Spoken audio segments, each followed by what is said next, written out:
Bence adamın bilgisayarında bir problem var ama. Okay, just 1 second.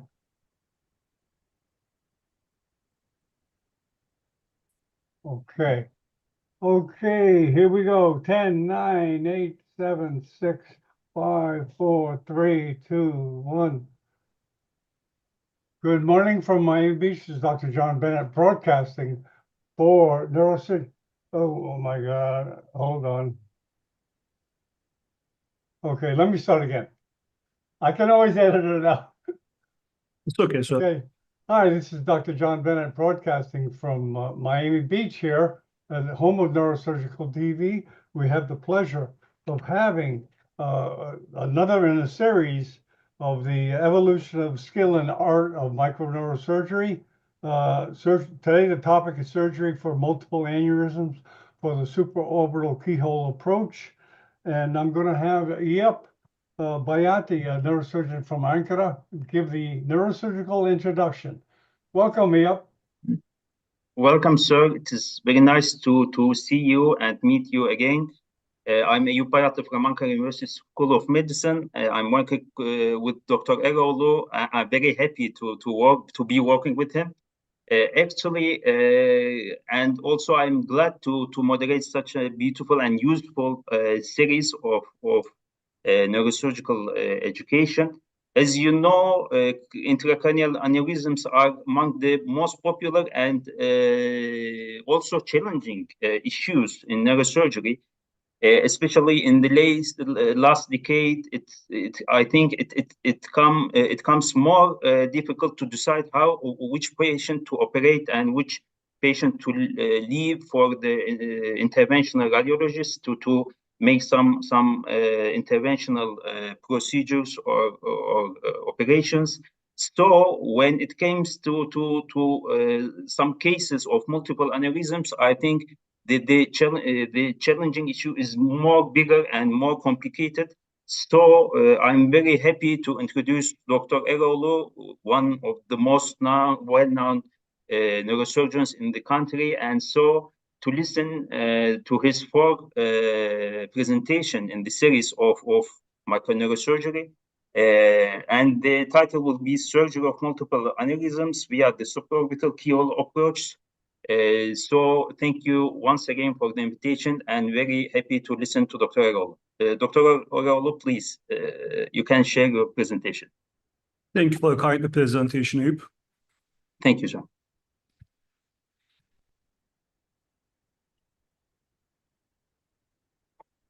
Hello, everyone. I am Dr. Ümit Eroğlu. As a neurosurgeon at Ankara University, today we will continue with the fourth part of our microneurosurgery series. I am sorry, I apologize for last week. I had to attend an emergency surgery. As you know from previous sessions, I have been focusing on minimally invasive microneurosurgery for a long time. I will pass some slides.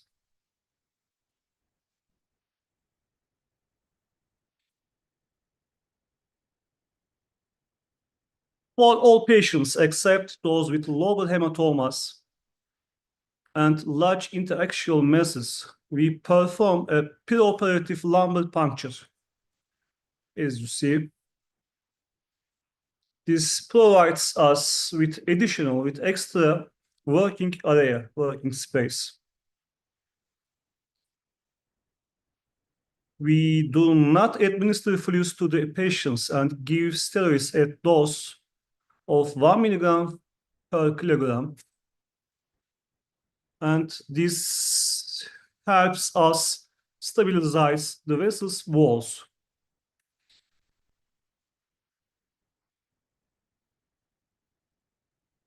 Sorry.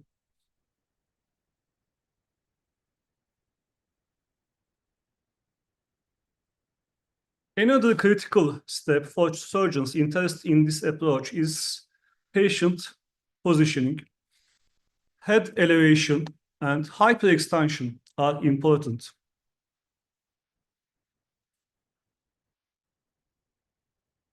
And Depending on the pathology, I rotate the head to opposite side. In this approach, there is no need for eyebrow shaving. You can see hyperextension and slight the rotation.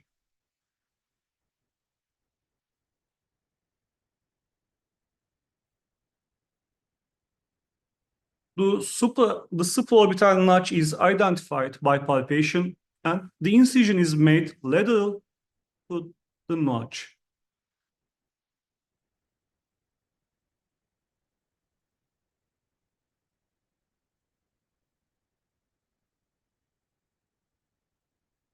I marked it. And then we proceed with surgical draping with sterile. And next we can start the surgery. Today, I'll discuss the management of multiple aneurysm using the supraorbital keyhole approach. Unlike other cases, as you will see here, the incision is slightly different, extended towards the temporal region. You can see here, we extend the incision to the temporal region. We refer to this, we called this the monkey tail. We use this incision for MCA aneurysms, recording control over the sylvian fissure. Additionally, with this approach, both carotid arteries, both A1 and M1 segment aneurysms can be treated in the same session. Today, I'll present several videos related to these patients today.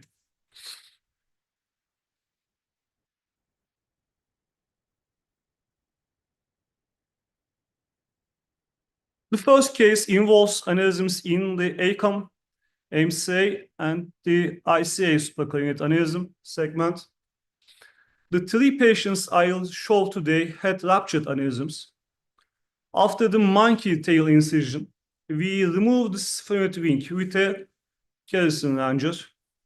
You can see ACOM, MCA, and ICA segment aneurysm. We now remove the sphenoid wing with kerosene ranger for better access to sylvian fissure.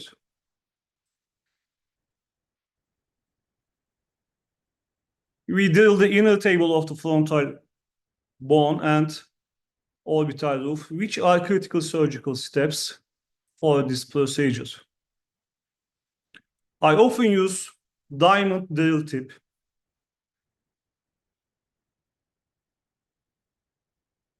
You can see we remove the sphenoid wing to have sylvian fissure, to open sylvian fissure widely.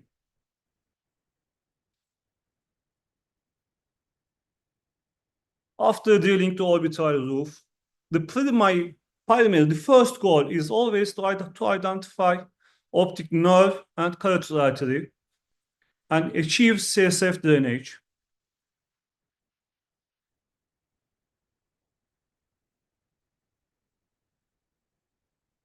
Now we can see the optic nerve. We dissect it, and we can see carotid artery also. I often use sharp dissection, but sometimes blunt dissection I can use. You can see the sylvian fissures. Water dissection I use often for sylvian fissures. Sharp and blunt dissection is used.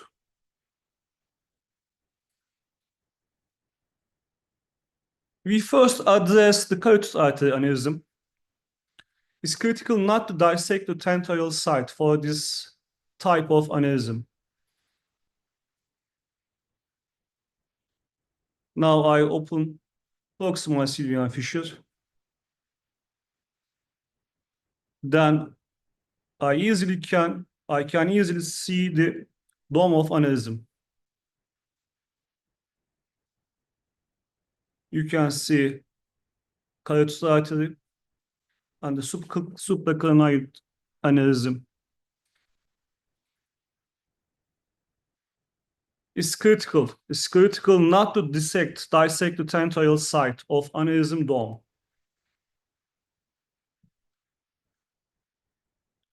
After securing the necessary dissection for clipping and proximal ciliary fissure dissection, we clip the aneurysm.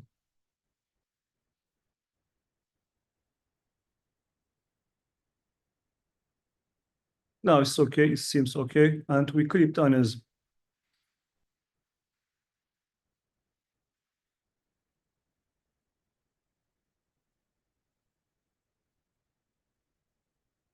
We check the vessels with Doppler ultrasonography. And now we follow A1 optic nerve to find the ACOM aneurysm. We then proceed to ACOM aneurysm situated at the optic chiasm, laminate and lamina terminalis, performing dissection followed by clipping.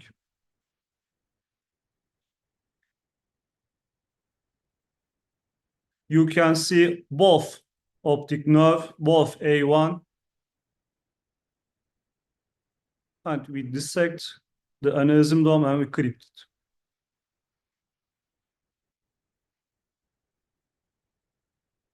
We check the vessels with fluorescein or ICG or Doppler ultrasonography.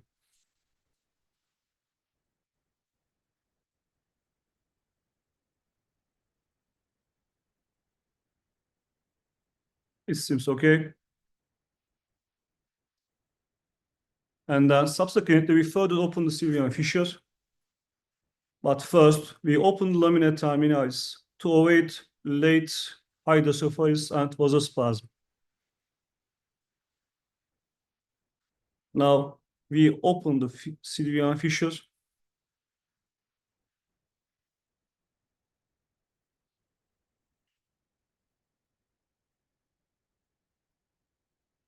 Firstly, I thought that the ruptured aneurysm is internal carotid artery segment aneurysm, but then I found that the ruptured aneurysm was MCA segment.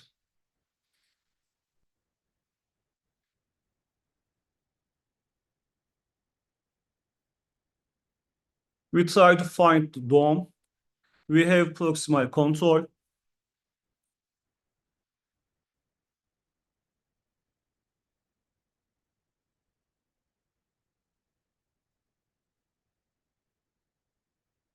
We dissect the aneurysm dome, and while dissection, premature rupture was occurred. What proximal control is, we have proximal control. So I apply temporary clip and I dissect all around the aneurysm dome to find M2. Now I can see M2 and I can apply the aneurysm clip more safely.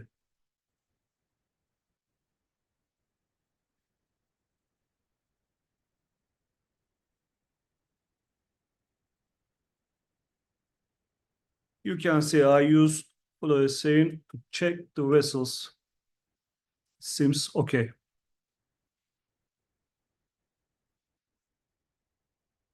This approach, particularly the monkey tail incision, has been discussed in neurosurgical literature as a variation of standard supraorbital keyhole, you know.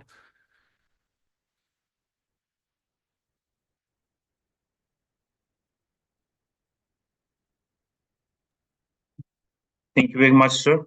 Oh yeah, okay. This video, okay. Uh, The last video I will present, Eyüp. Okay, sir. In this video, we will observe a patient with ACOM and MCA aneurysms.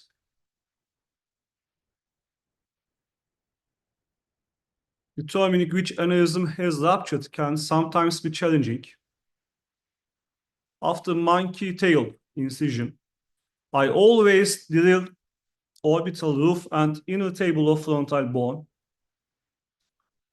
to have some extra corridor.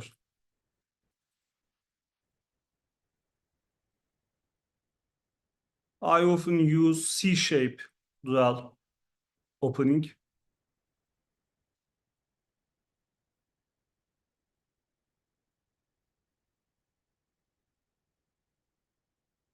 The first target is always optic nerve and carotid artery. CSF drainage is very important for these procedures.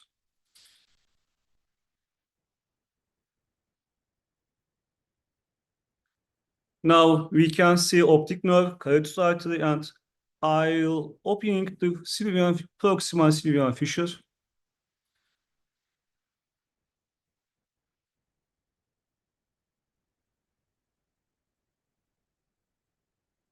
I suspecting that the MC aneurysm might have ruptured. So my first target is MC aneurysm.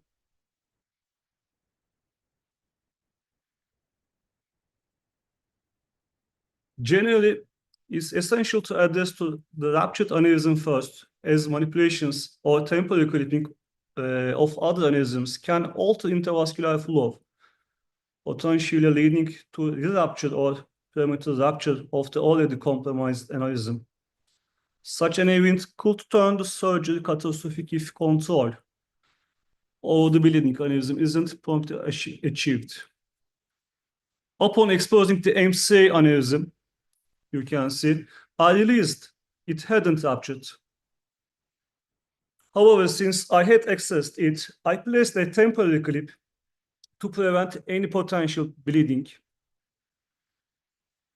I dissect the aneurysm crypt, aneurysm dome, but it has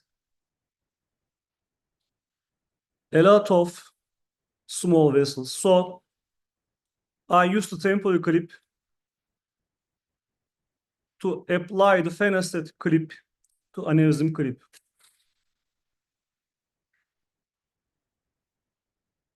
Subsequently, I focused on the ruptured ACOM aneurysm. I remove the temporary clip, and now I follow A1 and the optic nerve to find the ACOM aneurysm. You can see I use sharp dissection. I can see ipsilateral A1, contralateral A1, contralateral A2, and ipsilateral A2. You can see Herbner artery.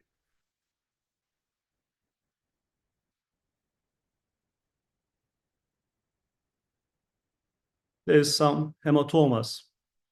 So I use blunt dissection for it. Then sharp dissection is performed. You can see A2, ipsilateral A2, and Herbner artery. Now I will find the aneurysm dome.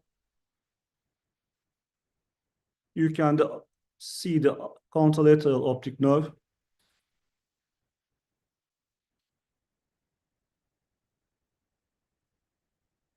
I perform meticulous dissection. Sometimes I resect the gyrus rectus to find the dome of aneurysm.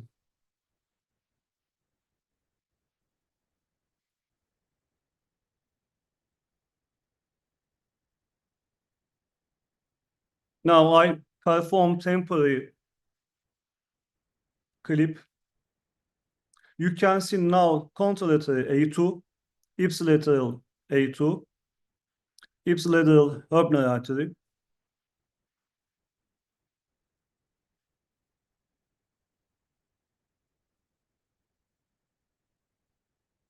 Now I use temporary clip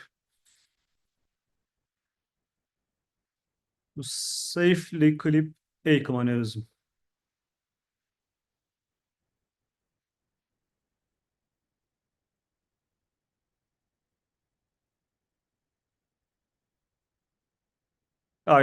Gyrus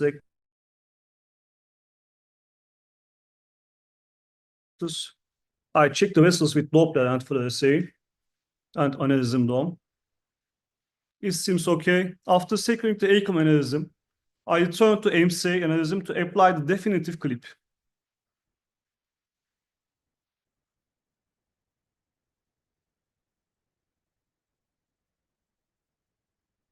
In this case, the patient presents with distal anterior cerebral artery, AICOM and M1 aneurysm.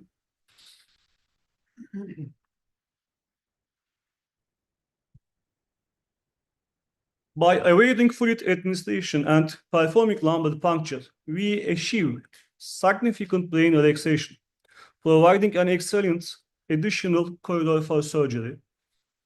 First target is always optic nerve and carotid artery.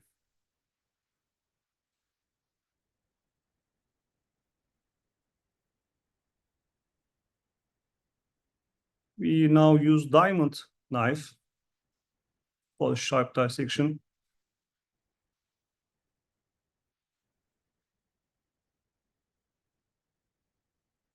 After identifying the carotid artery and the optic nerve, I proceed to the distal anterior cerebral artery aneurysm to do the interhemispheric dissection.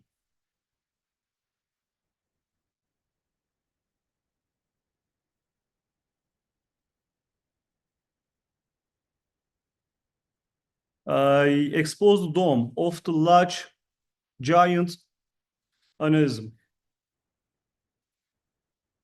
A critical step requiring careful handling. Once the aneurysm dome is adequately dissected, it's prepared for clipping. Now it's okay for clipping. We have proximal control.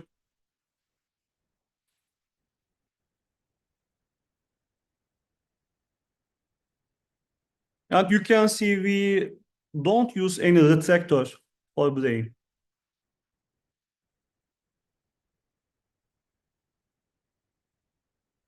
A more clip was applied.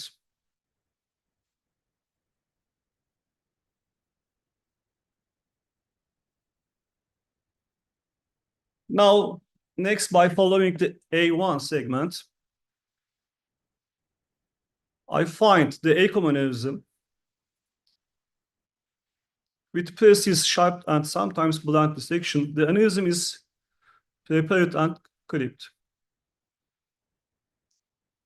You can see the aneurysm dome.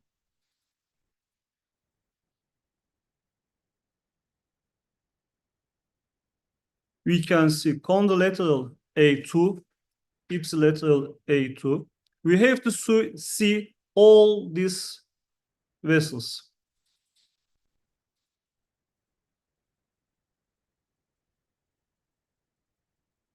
And now, moving to the proximal sylvian fissure, I encounter a small aneurysm with multiple daughter sacs.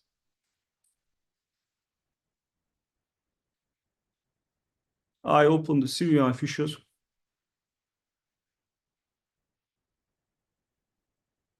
You can see internal carotid artery A1 and M1.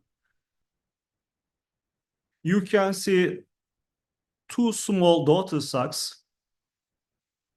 After careful dissection, the aneurysm is also clipped.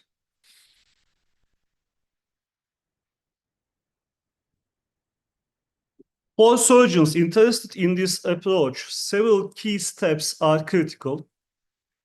One is avoiding fluid administration to the patient. The second is performing lumbar puncture to achieve brain relaxation. Another critical step is elevating patient's head and position in hyperextension.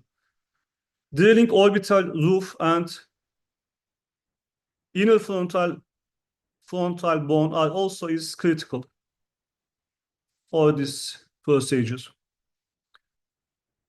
The first targets are always optic nerve and carotid artery. you can see.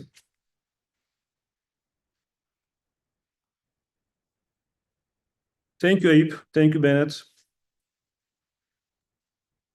Thank you very much, sir, for such a nice presentation and cases. Actually, I think it is very valuable to treat such patients with microneurosurgical approaches, because the issue we usually focus on clipping the aneurysms, but I think helping the case regarding prevention of hydrocephalus, or maybe to minimize the possibility of hydrocephalus, is as important as also the vasospasm is as important as the clipping itself. So the interventional radiologists and their procedures are among the minimal invasive procedures in the last decades, and it gains more popularity, but I think it is very valuable to treat such cases with supraarachnoid hemorrhage with microsurgical approaches and techniques, as well as you do it in via minimal invasive approaches like the supraorbital one. So it is fantastic. Thank you very much for your kind presentation. Thank you. I think we have no question from the Don't be colleagues. shy. Yes, don't be shy. Don't be shy. Feel free. You're with a world-class neurosurgeon, and you got a chance to ask a question. Actually, it is very popular issue, Sir John, regarding the how to treat such patients, how to manage such cases. It is via microsurgery, or to wait and send them to the interventional radiologist. It is very, very important to have the clues regarding how to manage such cases. So it will save its popularity, I think, in the future also. Okay. Looks like someone showing something. There's Ankara Hospital. That's the Yes. main. Is that the main trauma center in Ankara? Yeah. Oh, wow, you're busy, right? Very Yes. busy. Very good. Okay, but not too busy to give some education to the neurosurgery community, and we appreciate that. And Thanks. we'll see you guys next week, same time, for number 5 of the series. And by the way, you'll be able to access the whole series in one link. Just keep an eye on Neurosurgical TV. Okay, thanks everyone for coming. Thank you very much, sir. Thank you, All right. Dr. Arel. Okay.